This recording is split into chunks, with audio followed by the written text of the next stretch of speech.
ഇന്നൊരു വാട്ടേറ്റിന്റെ വീഡിയോ ആണ് കേട്ടോ. മോർണിംഗ് ബ്രേക്ക്ഫാസ്റ്റ് നല്ല തട്ടിൽ പുട്ടിൽ ദോശ ഉണ്ടായിരുന്നു, കട്ടൻ ചായ. പിന്നെ നേരെ ക്യാബ് കയറി ഇത് ജസ്റ്റ് ചില്ലി ആണ് കേട്ടോ, ഇത് കഴിച്ചു.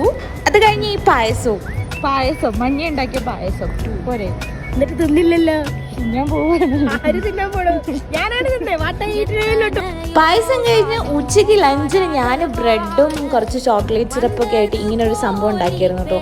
നല്ല ടേസ്റ്റ്. അത് കഴിഞ്ഞ് ഡ്യൂട്ടി കഴിഞ്ഞ് വിശന്ന് പറഞ്ഞ് വീട്ടിലെത്തി കുക്കർ തുറന്ന് നോക്കിയപ്പോൾ അടിപൊളി ചിക്കൻ കറി, കാടമുട്ടയൊക്കെ പുഴുങ്ങിയിട്ട് ചിക്കൻ സ്റ്റൂ ആണ് കേട്ടോ അത്. പിന്നെ നല്ല കല്ലുമ്മക്കായ ഫ്രൈ ഉണ്ടാക്കിയിട്ടുണ്ട്, അതും ഉണ്ട്. പിന്നെ എന്താ ചിക്കൻ ഫ്രൈ ഉണ്ട്, സാമ്പാറുണ്ട്, ചോറ് വേണ്ടവർക്ക് ചോറുണ്ട്, ബ്രെഡ് വേണ്ടവർക്ക് ബ്രെഡും ഉണ്ട്. ഞാൻ 2-3 ബ്രെഡ് എടുത്ത് ഈ ചിക്കൻ സ്റ്റൂ അതിലോട്ട് അങ്ങ് ഒഴിച്ച് കഴിച്ച് എൻ്റെ പൊന്നോ അടിപൊളി, അലിഞ്ഞു പോവായിരുന്നു. പിന്നെ ഒരു രസത്തിന് ഐസ്ക്രീമും.